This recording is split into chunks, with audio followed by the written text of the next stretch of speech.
Hello, today from Trinidad and Tobago. I'm here with Dominic Hadeed.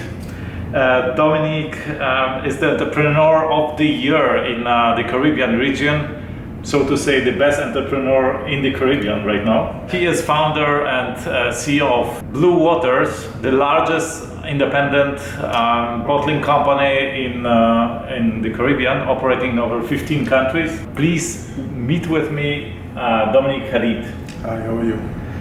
Great. So let's start. Dominic, tell me what in your personality made you so successful. What is your success secret?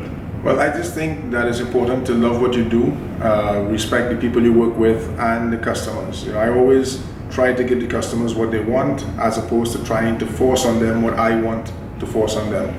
I always say that if you give the customers what they want and you meet their expectations, you'll be successful. Because success is really the absence of failure. So if you spend time thinking about the things that could make you fail and avoid them, what is left is success. You are considered a bibliophile. You read a lot. What in reading is compelling to you? Well, you get, again, if you look to avoid failure, it is always cheaper and actually sometimes entertaining to learn from other people's mistakes. If you could learn from other people's mistakes, it's a lot cheaper and faster for you than you having to repeat them themselves. Somebody once told me readers are leaders, and they don't know anybody who's got ahead in life without being a very avid reader. So reading is very important to me. My office is surrounded by them. Every chance I get, I'm reading or listening to an audiobook. It's a kind of promise I make to myself where every day I want to go to bed a little bit smarter than when I woke up. This is a great idea, a great strategy. Is there a book or books that made a difference in your life, and if so, why? How did they help you?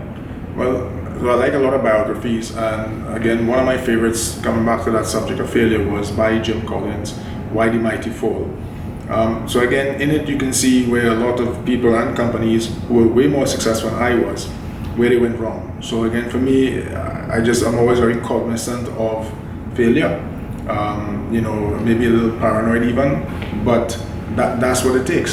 So Why the Mighty Fall by Jim Collins, and read biographies on as many individuals and companies that you're interested in, because it's right there. I mean, what you will start to see when you read over and over are many recurring themes. You will see that many successful people had certain traits, certain opportunities, took advantage of them, the way they dealt with people and customers, and also people that failed also had similar things that they did. So again, it's easy to just take a look at what other people have done, the traits, and emulate them as much as you could. And how do you choose the books you read? Well, I mean, again, if you're interested in something, or if you think that somebody did a great job, or if you think that somebody did a stupid job, more than likely there's a book on that person.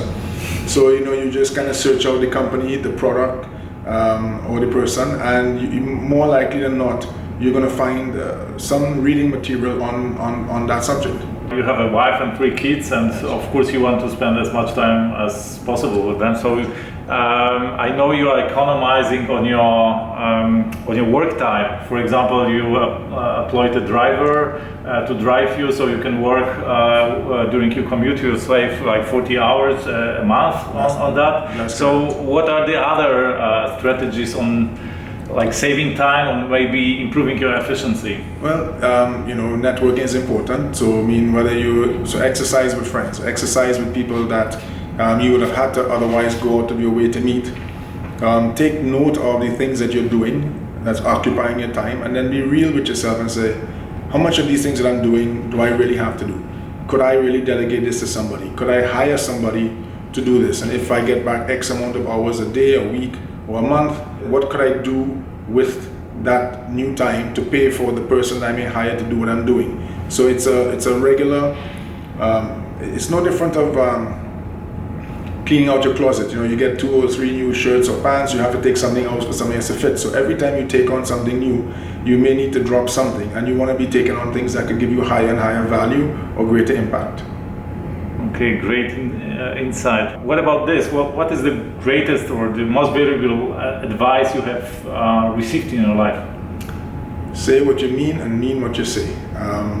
That's what I live by. If I give somebody my word, it's going to get done. And I would love that if somebody gave me their word, it'll also get done, because I will be factoring in what I've promised to do or what people have promised to do into my thinking of delivering to my customers or my employees or what have you. So nothing bothers me more than people who are not dependable, and equally I don't want to be not dependable either in reverse. So I think being dependable in no matter what you do, if you're sweeping a floor, driving somebody, running somebody's line, managing somebody's store, I think being dependable and doing a good job are critical to any sort of success.